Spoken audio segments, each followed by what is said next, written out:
Welcome to Crossdressing Stories. Here, we share personal stories, celebrate self-expression. If you're on your own journey or simply curious, you've found your community. Subscribe and join the conversation. The story you're about to hear isn't one I ever planned on telling. It's not a polished novel or some grand epic. It's just my life. Or at least a very specific, very strange, and very important part of it. It started in a moment of pure, unadulterated panic, with the driest, loudest sound I'd ever heard in my life. The click of the lock. It was a simple sound, a deadbolt sliding into its frame, but it echoed in the sudden silence of the bedroom like a gunshot. My whole body went rigid. I was standing in front of the full-length mirror on my roommate Mia's closet door, and for a split second, my brain refused to process the image it was seeing. It was me, Alex, but not. My brown hair, usually a messy flop over my forehead, was pulled back by one of Mia's black satin headbands. My skin was flushed, a hot pink that had nothing to do with embarrassment, and everything to do with a thrumming, nervous excitement. And then there was the centerpiece of this bizarre tableau, the delicate, lacy, sky blue panties I was wearing. I'd slipped them on just a minute ago, my heart hammering against my ribs, telling myself it was for a class project. Research, I'd whispered to my reflection. Just checking the fabric composition for my textiles class. It was the flimsiest lie I'd ever told myself. My hands, which had been resting on my hips, flew behind my back in a useless attempt to hide the evidence. It was pointless. The delicate lace panel in the front and the sheer fabric clinging to my skin said everything my frantic brain was trying to deny. In the mirror, I saw her reflection appear behind mine. Mia. She was leaning against the bedroom door she'd just locked, one arm crossed over her chest, the other casually twirling the small brass key between her fingers. She gave it another half-turn in the lock. A symbolic little twist that didn't make the door any more locked, but felt like she was sealing the moment in time. Her expression wasn't angry or disgusted. It was calm, incredibly, terrifyingly calm, with the corner of her mouth quirked up in a little smile that said, "Gotcha." My blood turned to ice water. This was it. The end of my tenancy. The end of our friendship. The beginning of a story she'd be telling for years about her weirdo roommate. My throat closed up. "Alex," she said, and her voice was so quiet it was almost a whisper, but it cut through my panic like a scalpel. She took a step into the room, her eyes never leaving my reflection in the mirror. "You have two options right now." I just stared, frozen. "Option 1, she continued, her voice still low and steady, "is you want privacy, in which case, I'll unlock the door, walk out, and we will never, ever speak of this again. I'll forget I saw anything." She paused, letting that sink in. "Option 2, you want a guide." My heart, which had been trying to beat its way out of my chest, seemed to stop altogether. A guide. What did that even mean? I was expecting yelling. Accusations. Maybe even a call to the landlord. Not this. Not a choice. The silence stretched, filled only by the frantic thumping that was my pulse restarting, doubling its tempo. I swallowed, my throat dry as sandpaper. "What if—" I started, my voice a croak. I cleared my throat and tried again, looking at her reflection instead of daring to turn around. What if I said, "A guide"? A real smile, warm and genuine, finally broke through her calm facade. It reached her eyes. She gestured with her chin toward the small, cushioned vanity stool in the corner of her room. Sit, she said, first. We set some ground rules. Consent is everything. You can say stop at any time, for any reason, and we stop. No questions asked. Same goes for me. Got it? I was still in a daze, but I managed a jerky nod. Good. Second, no pictures, no videos, no telling anyone. This stays in this room. This is for you, not for anyone else's entertainment. Agreed. I nodded again, more firmly this time. The ice in my veins was starting to melt, replaced by a bewildering warmth. Mia walked over to the stool where I was now perched awkwardly, my hands still clasped behind me. She reached out, and her 2 fingers gently touched the top of my wrist. Her skin was cool and reassuring against my own feverish pulse. The simple, non-judgmental contact was more grounding than anything I could have imagined. Okay, she said, her eyes meeting mine in the mirror. Last rule. Once we choose a path for the day, we see it through. We commit. And tomorrow, if you wake up and decide this was all a terrible mistake and you want to forget everything, I'll forget it first. Deal, deal, I whispered, the word barely audible. She squeezed my wrist gently before letting go. Welcome to the studio. Alex, let's get to work. We sat across from each other, not at the vanity, but at her small writing desk, the warm yellow light of her lamp creating a small bubble of intimacy in the quiet room. The key was on the desk between us, no longer a threat, but a symbol of the sealed-off space we'd created. Mia slid a small piece of notepaper and a pen across the polished wood surface. At the top, she'd already written a heading in her neat architectural print, the agreement. Below it were a few bullet points. Safety and consent. The process stops immediately if either person says the word stop. This is non-negotiable. Objective. To explore self-expression through the tools of clothing, makeup, and voice. This is an experiment in identity, not a performance for others. Boundaries. No impact on school or work responsibilities. No borrowing of personal items without explicit permission. She gave a pointed but not unkind look at the blue panties I was still wearing, and I felt a fresh wave of heat rise to my cheeks.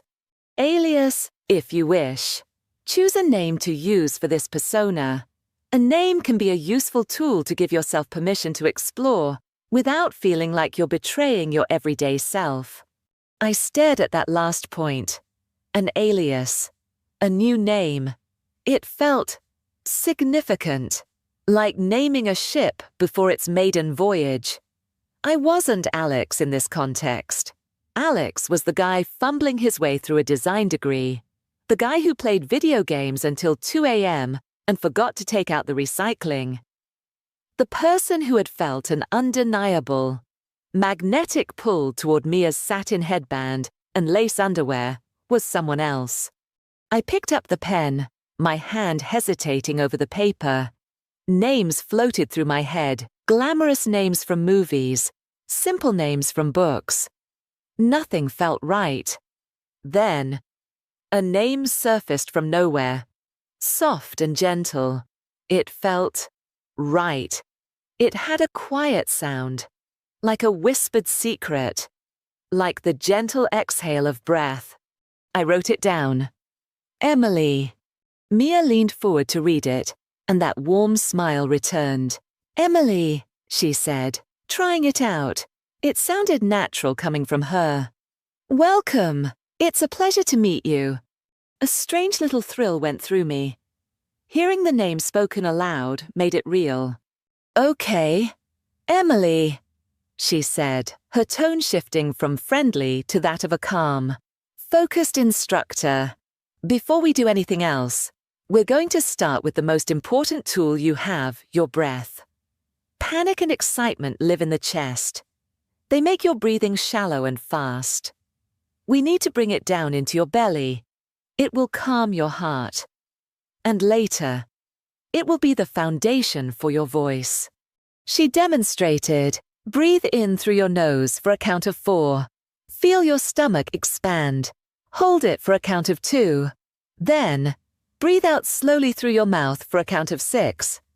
Like you're blowing through a straw. I followed her lead. In for 4, 1, 2, 3, 4. My chest felt tight. Hold for 2. Out for 6. 1, 2, 3, 4, 5, 6. The air came out in a shaky rush. Again, she said softly. We did it again and again. With each cycle, I could feel the frantic drumming in my chest slow to a steady, rhythmic beat. The knot of shame and fear in my stomach began to loosen, its tight coils unfurling into gentle rolling waves. This wasn't a disaster. It wasn't a moment of humiliation. It was a beginning. The air in the room seemed to change, charged not with tension, but with potential. I was still scared, but underneath the fear, something new was sprouting curiosity. We moved back to the vanity. The mirror that had been my accuser just minutes ago now felt like a blank canvas. Mia opened a drawer, and the soft, sweet scent of mineral powder and something like vanilla drifted up. It was a smell I associated with her. With the quiet moments, I'd see her getting ready to go out. A ritual that had always fascinated me from a distance. Step 1 is the base, she said, arranging a small collection of bottles and tubes on the white surface. Think of your skin like a wall you're about to paint. You don't just slap color on it. You have to prep the surface. She picked up a small dropper bottle. This is a hydrating serum. Good makeup starts with good skin. Moisture prevents the foundation from looking dry and cakey, like a mask. She put a few drops on her fingertips and then, after a brief, questioning glance at me to which I nodded, she gently dabbed it onto my face, forehead, cheeks, chin. Then she showed me how to pat it in. Her fingers light and quick. The sensation was cool and refreshing. Step 2, conceal, she said, picking up a small wand. We all have things we want to soften. We're not erasing them, just turning down the volume. She pointed the wand at the mirror. The dark corners by your eyes, a little redness around the nose, maybe some discoloration around the lips. These are just shadows. Concealer brings a little light to them. She applied a few tiny dots of product and then showed me how to blend them with the tip of my ring finger. The anemic digit. It has the lightest touch, she explained. Each little tap was like a secret being gently soothed into silence. Step 3, foundation. She squeezed a dollop of liquid onto the back of her hand and picked up a damp, teardrop-shaped sponge. This evens everything out. It creates a uniform canvas. She pressed the sponge into the product and began to bounce it lightly across my skin. The sponge was cool, like a smooth stone from a riverbed, and the rhythmic dabbing was strangely calming. The slight tremor that had been running through my body since she'd found me began to quiet down, absorbed and transformed with each gentle press. Step 4. Shaping, she said, now picking up a cream contour stick. Your face has a great structure. Alex, I mean. Emily. The correction was seamless. It's softer, which actually works really well for a more feminine look. We don't need to create sharp, aggressive angles. We just want to enhance the natural curves. She drew a soft line just below my cheekbone, along my jawline, and 2 thin stripes down the sides of my nose. Then, using a clean brush, she blended it all out until the lines disappeared, leaving only subtle shadows. See, it's not about changing your face. It's about convincing the light to fall on it a little differently. Let the highlights do the talking. I stared at my reflection. It was still me, but it was like a version of me that had been rendered in a different medium. Not hidden or disguised, but translated. Translated into a new visual language. The slight stubble shadow on my jaw was gone. The tired, bluish tint under my eyes had vanished. My skin looked smooth, even, and luminous under the lamplight. Each layer of makeup felt like a new rule of grammar I was learning, constructing a sentence that was starting to make a beautiful, coherent kind of sense. The face in the mirror wasn't a mask, it was a revelation. Now for the storytellers, Mia said, picking up an eyeliner pencil and a tube of mascara. The eyes. She'd chosen a soft brown pencil instead of a harsh black. Brown is a gentler narrator, she explained. It defines without yelling. She showed me how to hold my eyelid taut and sketch a very thin line right at the base of my upper lashes. It tickled, and I blinked a few times, messing it up. It's okay, she said, wiping it away with a Q-tip. It takes practice. Just breathe. We tried again. This time, I held my breath, focusing on the strange sensation of the pencil gliding across my skin. It worked. The line was subtle, but it made my lashes look thicker, my eyes more defined. Next was the mascara. She had me look down, and she gently brushed the wand up through my lashes, from root to tip. The sound was a tiny, rustling whisper, like the sound of butterfly wings. It felt incredibly intimate. She did the lower lashes with just the tip of the wand, a few delicate touches. When I looked up, my eyes seemed bigger, more open. Eyeshadow is the mood. She continued, opening a palette of muted, dusty colors. She chose a soft mauve, a color I never would have imagined on myself. Just a whisper of color on the lid. She swept it on with a fluffy brush. Then, with a smaller brush, she dabbed a tiny pinprick of pearlescent, shimmery shadow right in the inner corner of each eye. That's the period at the end of the sentence. She smiled, a little bit of light to draw the focus. Last were the lips. She handed me a tube of lipstick. A warm, brick red shade. Most people would draw a sharp line with this. But we're not going for a stage look. We're going for a person you might pass on the street. She had me apply a little to the center of my bottom lip.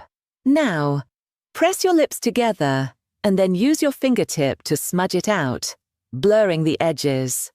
I did as she said. The color spread into a soft, diffused stain. It looked lived in. Natural. It wasn't a declaration. It was a suggestion. As I stared at the finished face in the mirror, I noticed something else was happening. Something that had nothing to do with makeup. My posture was changing. My chin felt like it naturally wanted to be a little lower. I found myself wanting to communicate with a slight tilt of my head or a widening of my eyes rather than a shrug of my shoulders. My hands, which I usually didn't know what to do with, felt like they wanted to rest near my chest or clasp lightly in my lap. I tilted my head to the side, and Emily, in the mirror, tilted her head back at me. It didn't feel forced. It felt instinctive. For the first time, the person in the mirror wasn't a stranger wearing my face. It was me, a me I was just getting to know. Mia turned from the vanity and gestured to her neatly organized clothing rack. Hanging apart from her other clothes was a small curated collection. It was an outfit. Clothes aren't just fabric, she said, her voice taking on the tone of the design student she was. They're structure. They're a narrative. Each piece has its own cadence, its own role in the story. She pointed to the first item, a pair of sheer, nude pantyhose. This is the first layer of awareness. Pantyhose make you conscious of your legs. They create a smooth, continuous line. Every step you take, you'll feel the whisper of the fabric. It makes you move more deliberately. Next, she indicated a slip dress. It was made of a slinky, liquid-like satin in a beautiful shade of lavender. This is your main sentence. A slip dress doesn't have a lot of structure on its own. It follows the lines of the body. It encourages good posture because it drapes. If you slouch, it slouches. Then, a soft cream-colored cardigan with delicate lace trim along the edges. This is for softening the borders. It adds a layer of comfort, of approachability. It says I'm put together, but I'm not unapproachable. Finally, on the floor beneath the clothes, was a pair of shoes. They weren't towering stilettos, but simple. Black kitten heels with a pointed toe and a strap around the ankle. And these, she said, are about balance. Kitten heels shift your center of gravity forward just enough to make you straighten your spine and engage your core. They change your walk, but they're low enough that you can actually walk in them. They'll get you where you need to go. She helped me take off my jeans and t-shirt. I was still wearing the blue panties, but the initial shame was gone, replaced by a sense of purpose. I sat on the edge of her bed and carefully, awkwardly, began to pull on the pantyhose. The sensation was bizarre. The fine nylon mesh whispered against my skin. A constant, light touch that was both strange and oddly pleasant. It was exactly as she'd said I was, suddenly, acutely aware of my legs. Next, the dress. I pulled it over my head, and the satin felt cool and heavy as it slithered down my body. It pulled around my feet for a moment before I stood up. When I did, I felt the fabric shift and settle, clinging lightly to my torso and hips. I put on the cardigan, its soft knit a comforting weight on my shoulders. Finally, the shoes. I slipped my feet into them, fumbling with the tiny buckle on the ankle strap. When I stood up, the world tilted. My weight was suddenly on the balls of my feet. To keep my balance, I instinctively straightened my back, pulling my shoulders down and lifting my head. My entire posture had realigned itself. Now, walk, Mia instructed, her voice soft. Just a few steps, to the door and back. I took a hesitant step. It felt all wrong. I was clomping. Slower, she said. Think about the movement. Heel touches first. Then you roll onto the ball of your foot. Let your arms swing naturally, close to your thighs, palms slightly open. Relax your shoulders, and imagine a string pulling you up from the crown of your head. I tried again. Heel, roll. Step, heel, roll. Step. I walked across the small room, turned carefully, and walked back. The clunky, awkward steps began to smooth out. I could hear the tiny, distinct tap, tap, tap of the heels on the hardwood floor. It was a different rhythm than the heavy thud of my usual sneakers. It sounded intentional. It was like a new piece of music had been layered over the familiar melody of my own body, creating an entirely new composition. We stood in front of the mirror again. The transformation was staggering. The person looking back at me was tall and slender in the lavender dress, her posture poised, her face soft and luminous, her eyes thoughtful. It was Emily. "There's one last piece," Mia said, "the bridge between the two worlds. Your voice." She had me face the mirror. We practiced breathing from the belly. That's where your voice needs to come from. Not from your throat or your chest.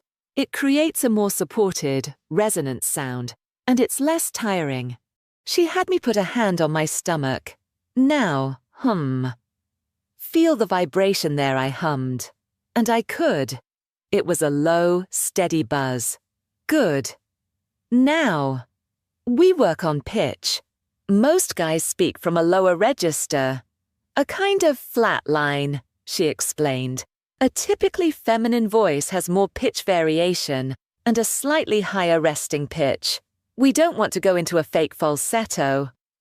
That sounds strained. The goal is to find the top of your natural range and learn to speak from there comfortably. She had me say, like I was agreeing with someone, letting my voice rise at the end. I tried. It sounded squeaky. Relax your jaw. She coached. Keep your mouth shape a little more rounded. Try again. It was a little better, less strained. Good. Now, for intonation. A lot of feminine speech patterns end statements with a slight downward inflection. It sounds more definitive, more grounded, not a question, but a statement. She had me try a simple phrase. It's a nice day today. The first time I said it. It came out in my normal, flat Alex voice.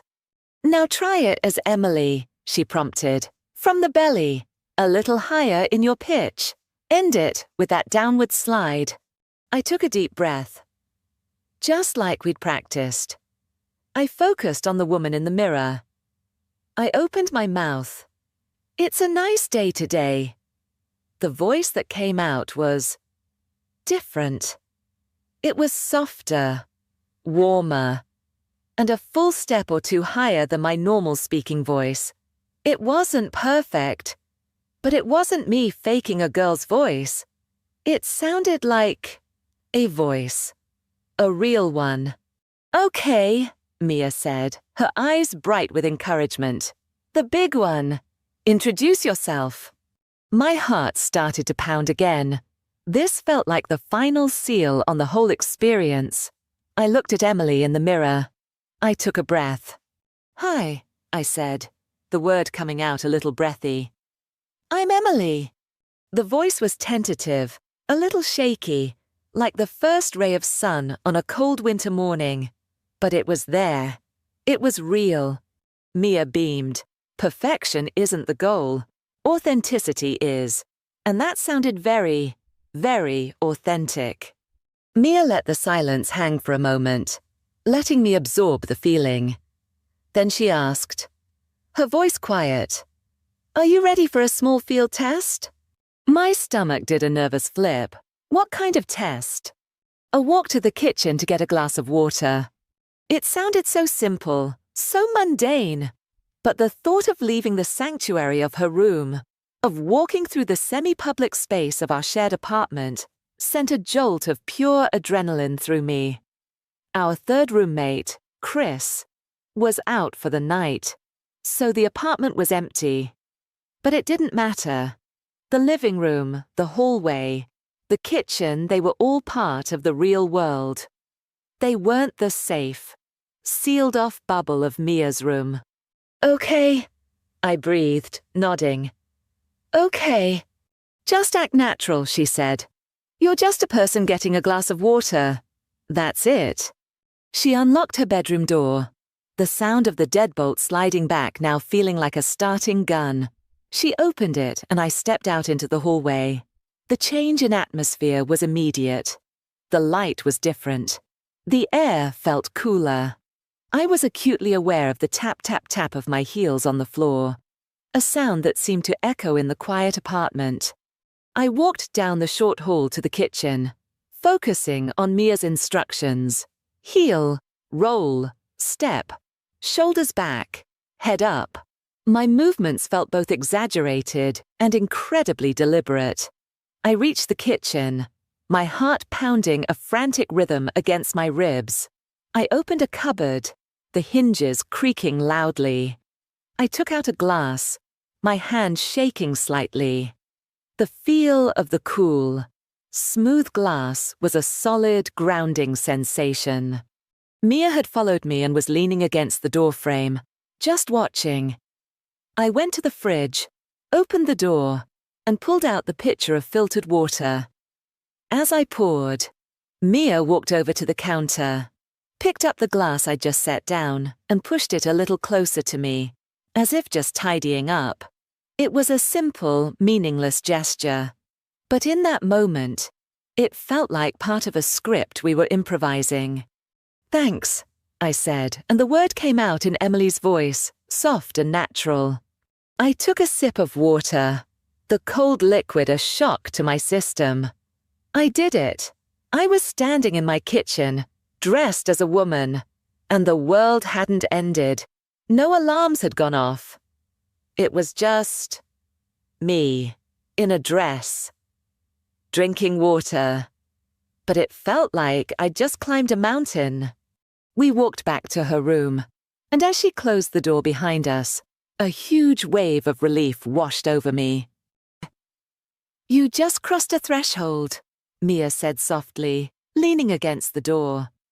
"The hardest one is always the first one you have to open yourself." She was right. It wasn't about anyone else seeing me. It was about me seeing myself exist in a normal space, outside the fantasy. It made it real.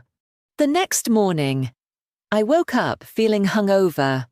Though I hadn't had a drop of alcohol, my mind was a whirlwind of the night's events.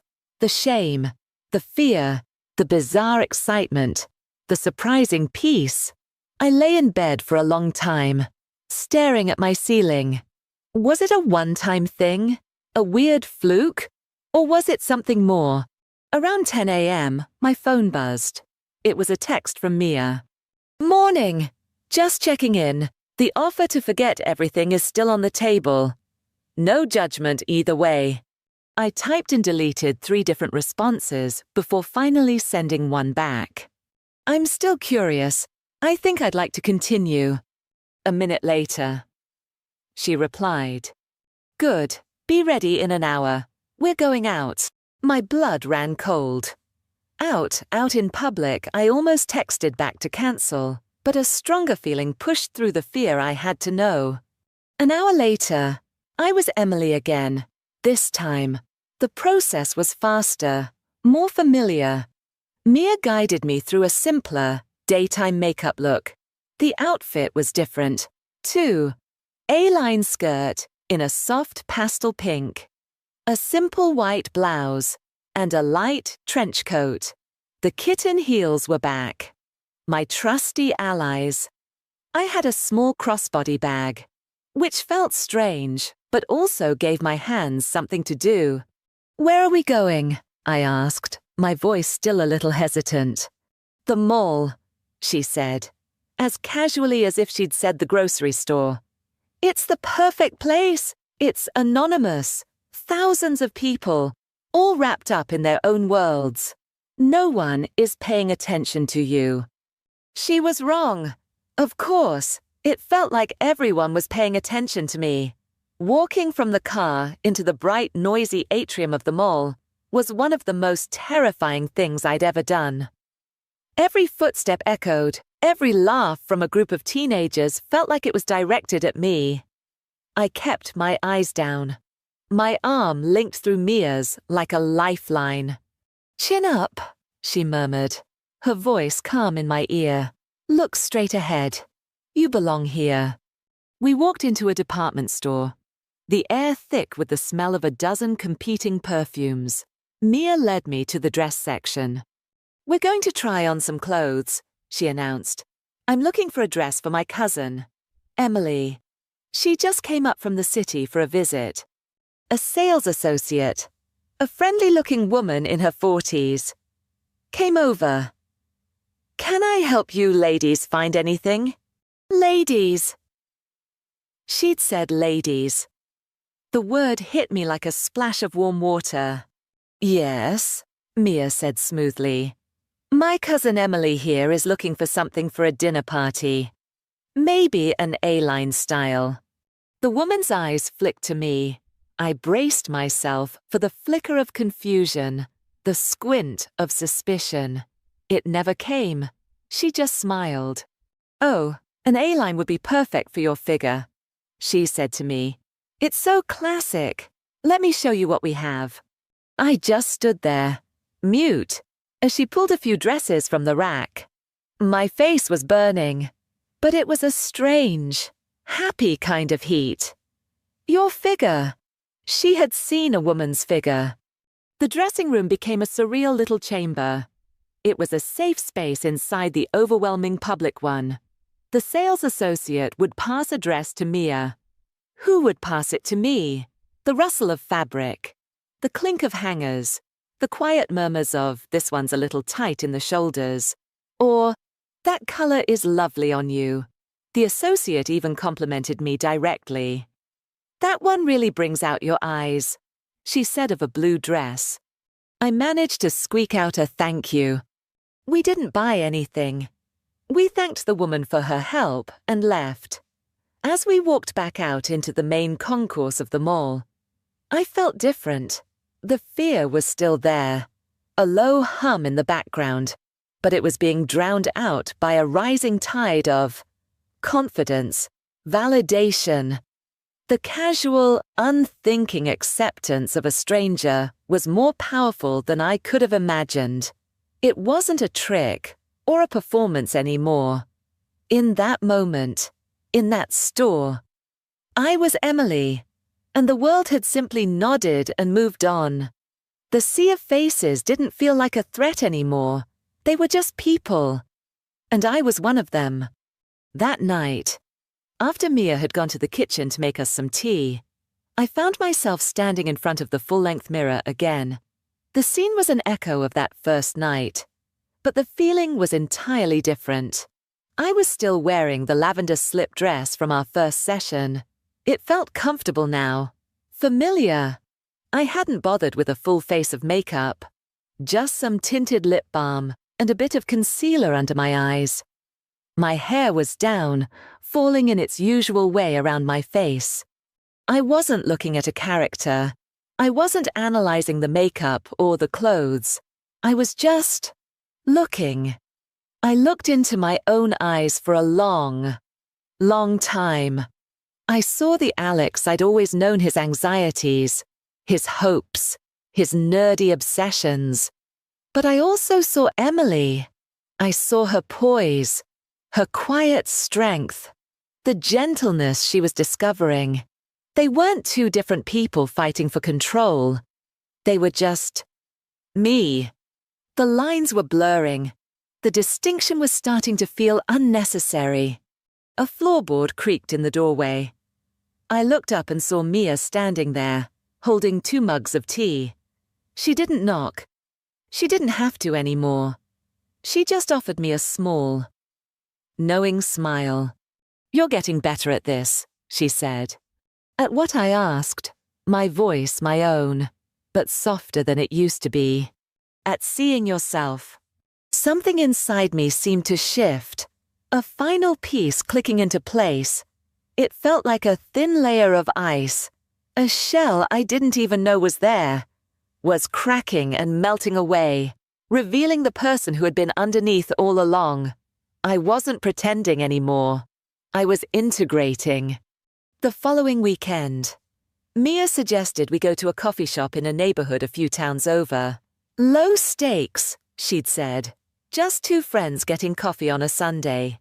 I was Emily again, in a simple pair of dark jeans that fit surprisingly well, a soft grey sweater, and the same kitten heels. It felt normal, almost routine.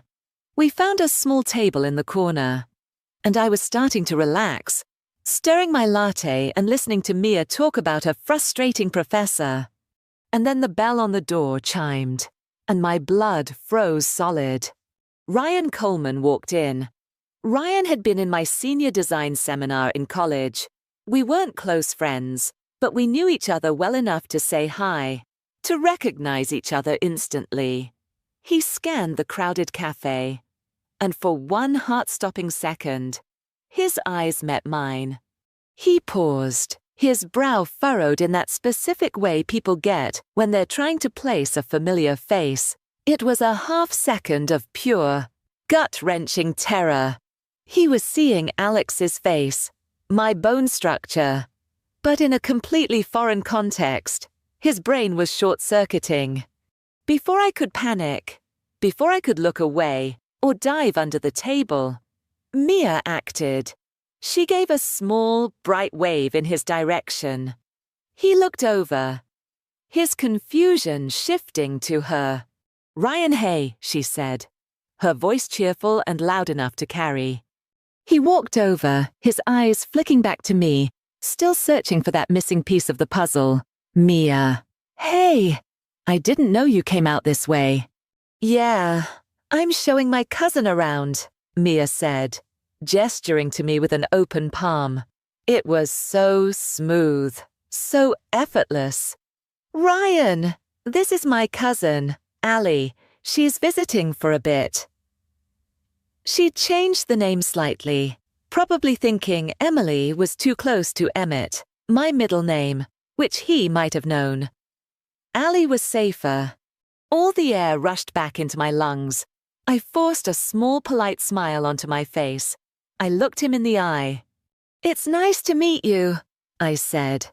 My voice was steady. My pitch was right. It was Ali's voice. Or Emily's. It was mine. Ryan's face cleared, the confusion gone, replaced by a sheepish smile. "Oh, right on. Nice to meet you. Ali, sorry, you just looked familiar for a second there. My mistake." He turned back to Mia. "Well, good to see you. And hey, Mia rarely says anyone can pull off lavender, but that's a great color on you." He was referring to my nail polish, a light lavender I'd painted on the night before. Then he waved and walked up to the counter to order.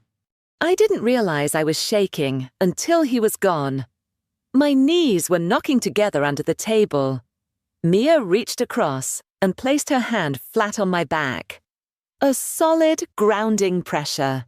It wasn't a pat or a rub. It was just a point of contact. A silent transfer of strength. "You survived," she whispered. "And for the record," he was right. "You look beautiful." Her words didn't feel like a hollow compliment or a fantasy. They felt like a statement of fact, a possibility that had just been proven true. I had faced down my past, and I had walked away. Not as Alex in a costume, but as someone new, someone whole. And she was beautiful. About a month after the coffee shop incident, Mia came to me with a proposition. "The design department is having its annual fundraising gala," she said. "It's a big deal. Formal. Lots of faculty, alumni, industry people." My stomach dropped. "You're not suggesting—" "I'm not suggesting anything," she said, cutting me off gently. "I'm telling you that I have a +1, and I'm inviting Emily. We'll establish the boundaries. Same as always. If you say no, that's the end of it. But I think you're ready." We talked for a long time that night. We negotiated the terms like two diplomats. I would go as Emily. We would stick to the story that I was her cousin. The biggest rule: no photos with me in them unless I gave explicit verbal consent for each specific picture. She agreed instantly. The night of the gala was a blur of preparation.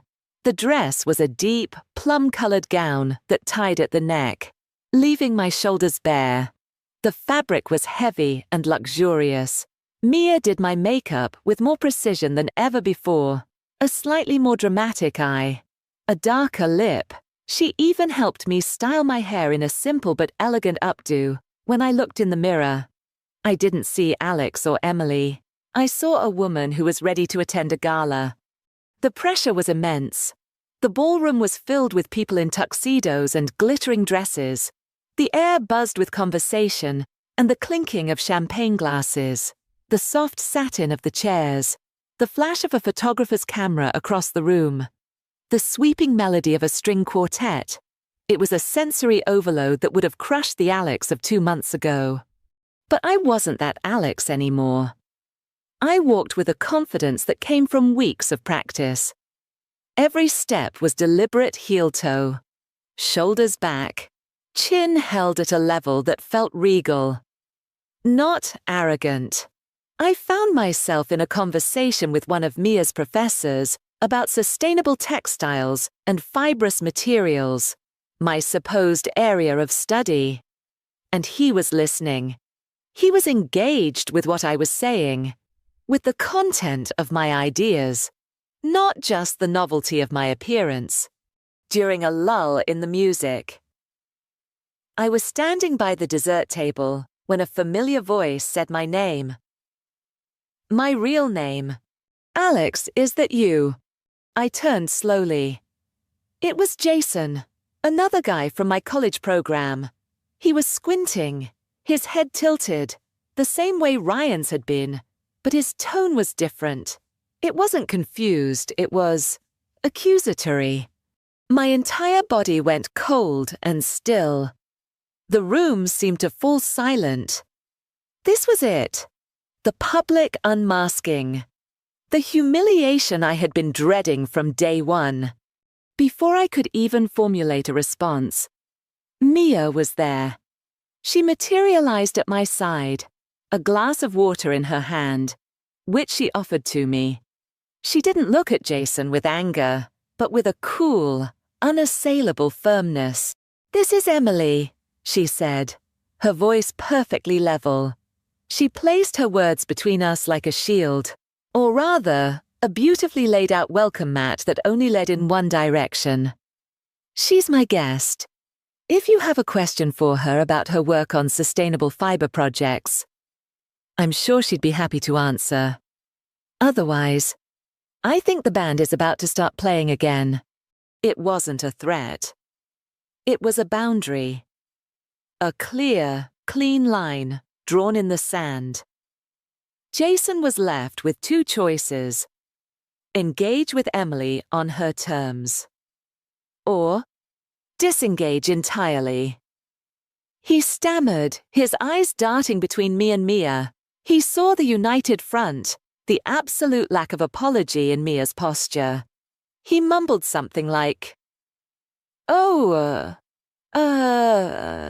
sorry. My mistake." And beat a hasty retreat back toward the bar. I felt a weight lift off me that I didn't know I was carrying. It wasn't the relief of being saved. It was the profound, earth-shattering relief of being seen and defended. Mia hadn't hidden me. She had presented me, validated me, and insisted on the terms of my own existence. In that moment, I felt more real than I ever had in my life. The high of the gala lasted until we got back to the apartment. As soon as Mia closed and locked the door behind us, the adrenaline drained out of me, leaving a hollow, trembling void. I leaned back against the door, the beautiful plum dress suddenly feeling like a heavy costume. I slid down to the floor, my carefully constructed poise crumbling. Who was I? The question echoed in the sudden silence of the apartment. Was I Alex? Playing a long and elaborate game of dress-up, was Alex just a shell, a boring default setting? And Emily was the real person struggling to get out. Were they both me? If my name, my voice, my clothes, my very identity could shift so dramatically, what was the core? What was real? The confrontation with Jason had solidified Emily's existence, but it had also thrown Alex's into sharp, painful relief. Mia didn't say anything at first. She took off her own heels, set her purse down, and then came and sat on the floor a few feet away from me, her back against the opposite wall. She didn't touch me, respecting the invisible, vibrating field of my crisis. She just waited. "I feel like I'm two different people," I finally whispered to the floor. "And I don't know which one is the imposter." "Maybe neither is," she said, her voice soft and measured. "Maybe you're just bigger than you thought." You're not a single note. Alex, you're a chord. You contain multiple notes, and they can all be played at once and still sound like music. She paused. I think I see someone who is more than one name, more than one set of clothes, and I'll follow your lead, whatever you decide. If you want to stop all of this, right now, forever, we will. If you want to continue, we will. But it has to be on your terms. I'll be your guide, or your friend, or just your roommate. You tell me. Her words were a lifeline. She wasn't giving me answers. She was giving me permission to not have them. She was giving me control. I looked up from the floor and across the hall into her room, where the vanity mirror reflected the hallway light. I thought of the person in that mirror, Emily, who stood straight and met the world with a quiet grace. And I thought of Alex, who had been hiding in the shadows, afraid of his own curiosity. Alex hadn't disappeared. He'd just taken a step back to let Emily have the spotlight, not to vanish, but to give her space to grow. Slowly, I pushed myself up from the floor. I walked over to where Mia was sitting and sat down beside her, not as a hostage seeking refuge, but as an equal, a partner ready to sign a new contract. I want to try living as Emily, I said, the words feeling momentous, terrifying, and absolutely right, for a while. Not to get rid of Alex, just to put him on a shelf for a bit, a clean, dust-free shelf where he'll be safe. Mia looked at me, and her eyes were shining. She nodded slowly. Okay, Emily, she said, and her smile was the warmest I had ever seen it. Let's begin. Epilogue. Months later. Life as Emily became. Life. It was surprisingly normal. I found a rhythm. I continued with my design projects, focusing my thesis on sustainable textiles and their sensory properties, a topic I now had a wealth of personal experience with. I got a part-time job at a small, independent fabric store where the owner, a woman named Carol, appreciated my knowledge and my quiet, helpful demeanor. There were still moments of fear, an awkward encounter with someone from my past, a double take from a stranger on the bus. But they didn't send me spiraling anymore. I'd meet their confusion with a calm smile, hold my ground, and move on. The foundation Mia had helped me build was solid. My friendship with Mia evolved. The mentor-mentee dynamic faded, replaced by a deep, easy companionship. We were partners, allies. We still had our check-ins, our conversations about boundaries and feelings. But they were conversations between two people who trusted each other implicitly. There was a new current running between us two, a soft, gentle flirtation that existed in the small spaces, a compliment whispered in the hallway that was about more than just a dress, a touch on the arm that lingered for a breath longer than necessary. It was warm. It was enough. And it wasn't possessive. Sometimes, late at night, I'd stand in front of my own mirror.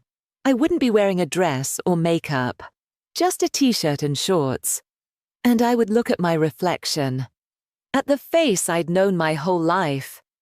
It was no longer just Alex's face. It was Emily's too. The strength I'd found as her had seeped into him. The gentleness she'd discovered had softened his edges. They weren't two people anymore. They were just me. On the corner of my dresser, next to a jar of pens, sat a single black satin headband. It was a relic, a memento from the night it all began. A reminder of the fear, the discovery, and the simple, terrifying question that had changed my life. Privacy. Or a guide. I had chosen guide, and in doing so, I had found a way to guide myself, I looked at my reflection, at the whole, complete person looking back, and I smiled. And maybe, just maybe, that was enough.